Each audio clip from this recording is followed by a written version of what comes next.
The beginning of a spiritual awakening rarely feels like the start of something divine. It often begins with confusion, loss, and a sense that everything you once believed in is quietly slipping through your fingers. The life that used to make sense suddenly feels hollow. The conversations, ambitions, and pleasures that once defined you no longer satisfy the deeper part of your being.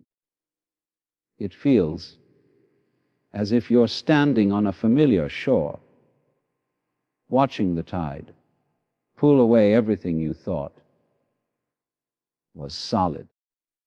And in that moment, you begin to sense that what is being taken from you isn't a punishment. It's the peeling away of illusion. The collapse of illusion is one of the most disorienting, yet sacred parts of awakening. For years, perhaps even decades, you've built your identity on borrowed beliefs, who you think you should be, what society tells you success looks like, what others expect from you. You've built a house of mirrors, each one reflecting an image of yourself that is not quite real. And when awakening begins, those mirrors start to shatter one by one. What's left behind is a deep silence, a questioning that echoes through every corner of your mind. Who am I if not these labels? What remains when all my roles disappear? It's a terrifying emptiness at first, because the human mind clings to certainty. It needs to know who it is, what it stands for, where it's going. But awakening is a gentle destruction of all those certainties. It shows you that much of what you've called me was never truly you. The personality, the opinions, the fears, the desires, they were costumes worn by consciousness, roles played in a grand theater of existence. When those costumes fall away, you begin to see yourself not as the actor, but as the awareness behind the play. Yet this realization doesn't come as a flash of bliss. It often comes as a kind of death. You grieve the loss of who you thought you were. You feel detached from the world and misunderstood by those who still live within the same illusions you're leaving behind. The mind will try to rebuild, to cling to something new, another philosophy, another label, another identity to hold on to. But awakening asks for complete surrender. It invites you to let everything fall apart, to stand in the rawness of not knowing, and to allow truth to reveal itself without force. The collapse of illusion is not destruction for the sake of despair.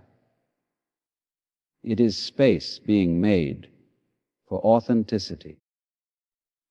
When the walls of falsehood crumble, light can finally enter. You start to see the beauty in simplicity, the perfection in impermanence. The things that once terrified you begin to lose their grip. You stop chasing happiness and start discovering peace in stillness. This collapse, though painful, is the moment your soul exhales. It is the undoing that allows you to finally become real. Not who you were told to be, but who you have always been beneath the noise of the world. When the illusion begins to fall apart, something deep within you resists. It is the voice that whispers, "Stop. Don't go further. You're losing yourself." This is the ego's cry, the ancient defense mechanism that has shaped your sense of identity since the moment you first learned to say, "I." The ego has always believed it is you. It has built your story, collected your memories, and taken pride in every victory. It has also carried your wounds, fears, and insecurities. And when the process of awakening begins, the ego feels cornered, as if its very existence is being threatened. It will do everything it can to hold on. The ego's resistance is subtle at first. It disguises itself as reason, warning you not to question too much, not to stray too far from the familiar. It will convince you that your old life, with all its chaos and comfort, was safer. It will try to fill the silence with distractions, with endless thinking, with the noise of ambition. And if that doesn't work, it will turn inward, attacking you with self-doubt. You begin to feel lost, anxious, perhaps even broken. But none of this means you are failing. It means that truth is pressing closer, and the ego is trembling at the edge of surrender. To awaken is to see this resistance clearly, without judgment. The ego is not evil, it is simply afraid. It was built to protect you from pain, from rejection, from the vast unknown that lies beyond your thoughts. It fears death. But what it doesn't realize is that awakening is not its destruction, it is its transformation. The ego must move from being a master to being a servant. It must learn that it is not the source of life, but a tool life uses to navigate the human experience. In the midst of awakening,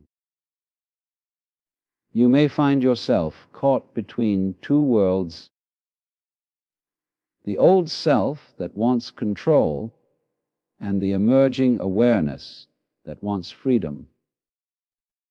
This tension can feel unbearable. You might cling to spiritual ideas as new forms of identity, becoming the awakened one, the seeker, the enlightened soul. But these are just new masks for the same old ego. True awakening begins when even these masks are dropped, when you no longer need to be anyone at all. The resistance of the ego is actually a sign of progress. It shows that the process has reached a depth where illusion can no longer survive. The ego's fear is the sound of boundaries dissolving. And though it may feel like chaos, it is only the mind shedding its false power. You begin to witness your thoughts without being ruled by them, your emotions without being consumed by them. The more you allow the resistance to unfold, the more it loses its grip. Eventually, you realize that the one who was struggling, the one who was afraid, was never truly you.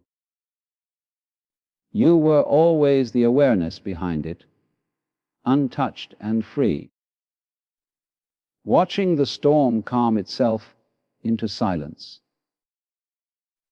When awakening deepens, it brings with it a new kind of sensitivity, one that can feel both like a blessing and a burden. You begin to see the world with eyes unclouded by illusion, and in that clarity you feel everything more deeply. The beauty, the joy, but also the suffering that lies hidden beneath ordinary life. You sense the pain behind people's smiles, the loneliness wrapped inside their laughter, the quiet fear that drives much of what they do. What once passed unnoticed now stands before you, raw and undeniable.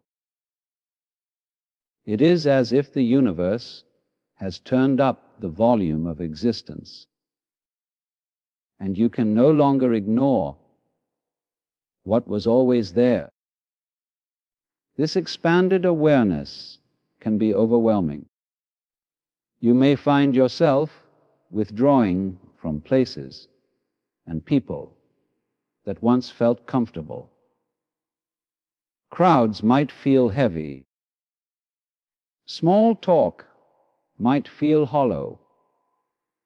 And you might start questioning whether you're becoming too sensitive or too detached. But this sensitivity is not weakness.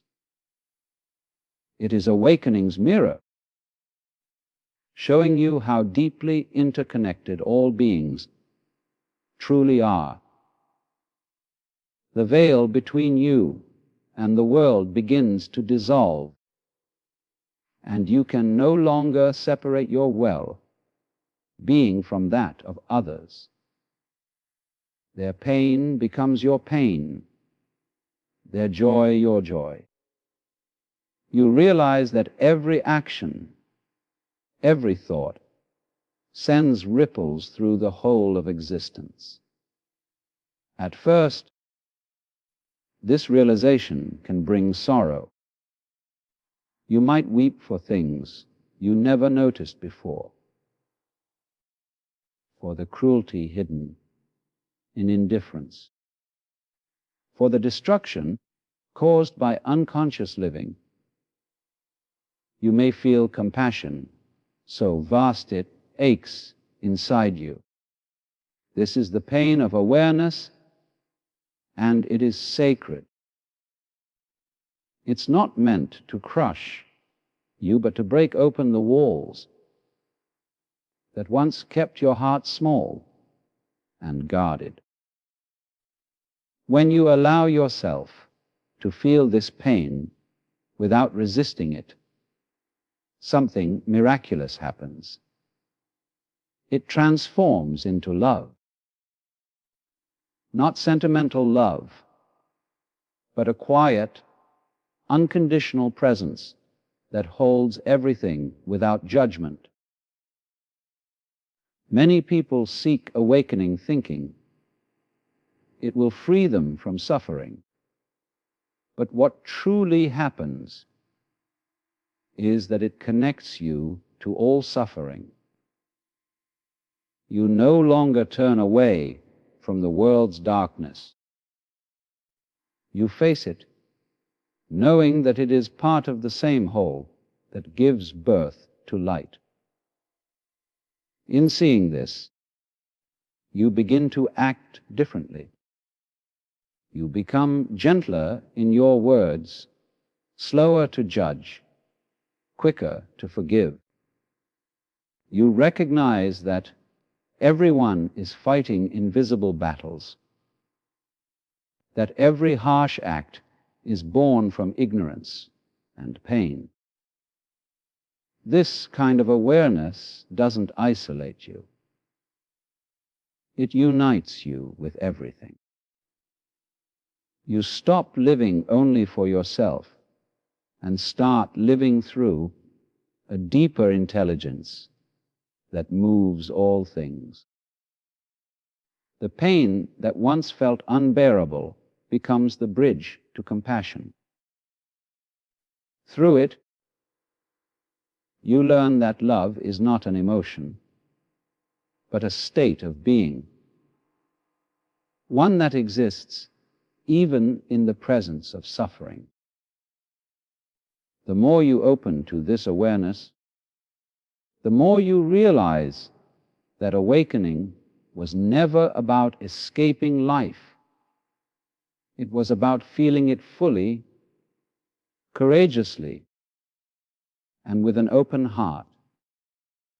The darkness that follows awakening is not a punishment, it is a purification. It arrives quietly, often after the initial beauty of insight has faded, when you thought you had found peace. Suddenly, shadows rise from within. Old fears, buried emotions, and painful memories you believed were long gone. It can feel as though everything inside you is breaking apart. But this breaking is sacred. The universe is not trying to destroy you. It is trying to cleanse you of everything that is not real. What you are experiencing is the dismantling of what no longer serves your soul. This phase of darkness demands honesty. It does not allow you to hide behind spiritual ideals or comforting illusions. The very emotions you used to suppress, anger, grief, shame, jealousy, surface with great force. They come to be seen, to be felt, and finally to be released. Many try to escape this part of the journey, to bypass it with positivity or denial. But the darkness cannot be avoided. It must be faced. It is through this confrontation that transformation becomes possible. The pain that feels unbearable is, in truth, the fire that burns away everything false. In the depths of this purification, you may question everything. You may feel disconnected from the divine, as if the light that once guided you has disappeared. But this absence is only the mind's interpretation of what is actually happening.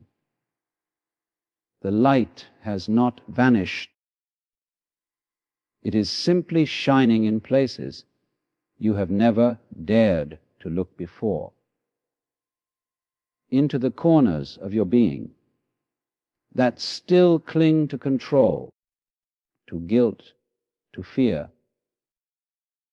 The darkness is the light's shadow guiding you inward, deeper than thought or belief.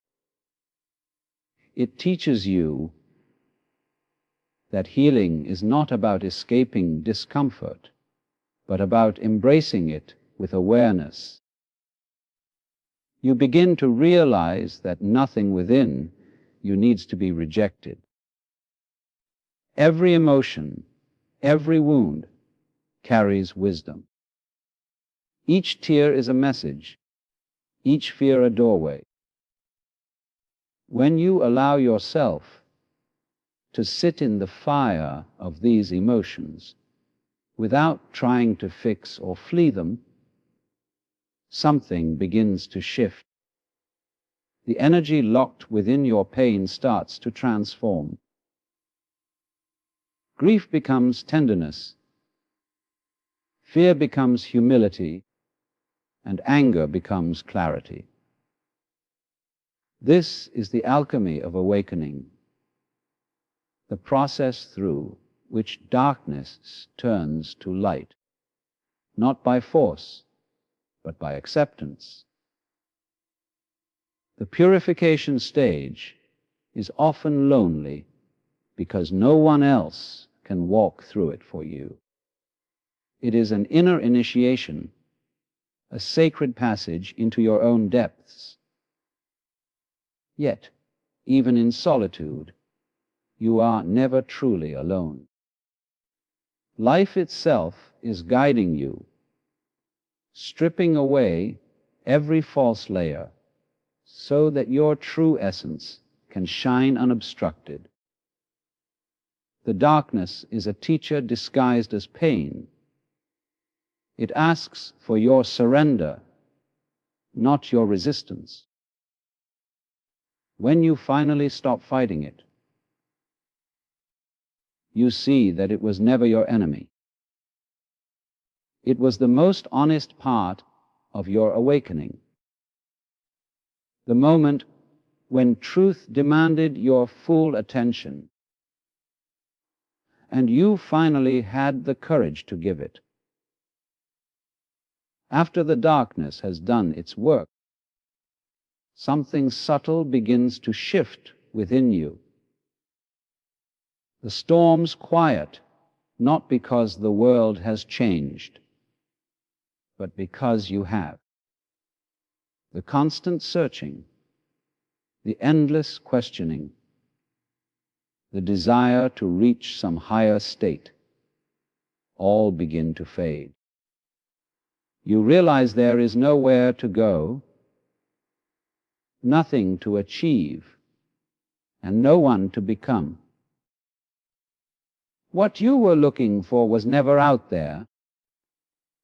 It was hidden beneath the noise of your striving.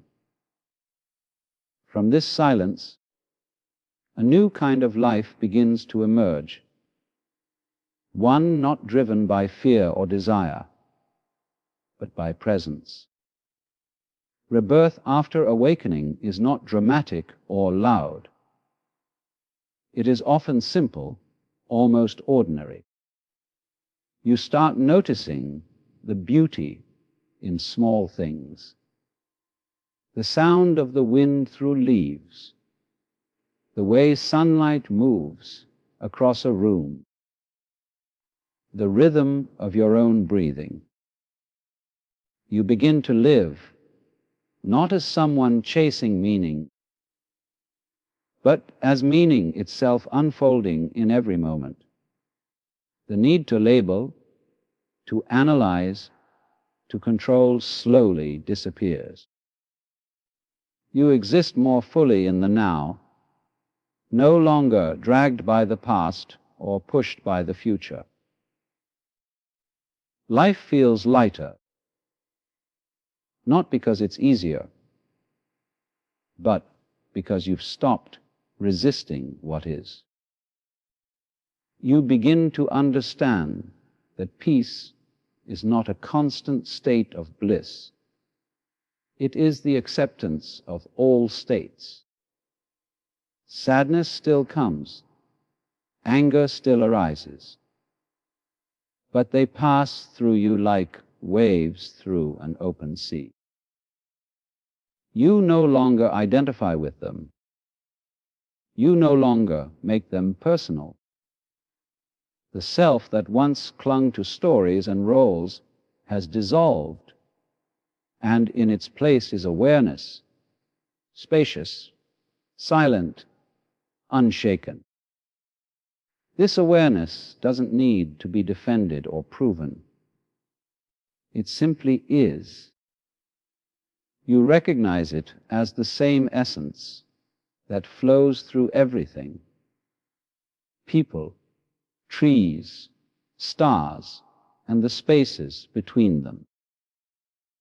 Living from this state of presence changes how you relate to others. You listen more deeply, speak more softly, and love more freely. You no longer demand perfection from anyone, not even yourself. You see that everyone is walking their own path through illusion and truth, light and darkness. There's no need to fix them or awaken them. You understand that awakening cannot be forced. It unfolds naturally, just as flowers open to the sun when they are ready. Compassion replaces judgment, and patience becomes your quiet strength. This rebirth is not an end, but a return to simplicity, to authenticity, to life itself. You stop searching for enlightenment and begin to live it. The ordinary becomes sacred. The mundane becomes miraculous. You are no longer divided between who you are and who you think you should be. You are whole, here, now. The darkness that once terrified you becomes your teacher, the silence your companion. In this space, you finally see that awakening was never about reaching the light, but realizing that the light and the dark have always danced together within you, guiding you home to the timeless presence that you have always been.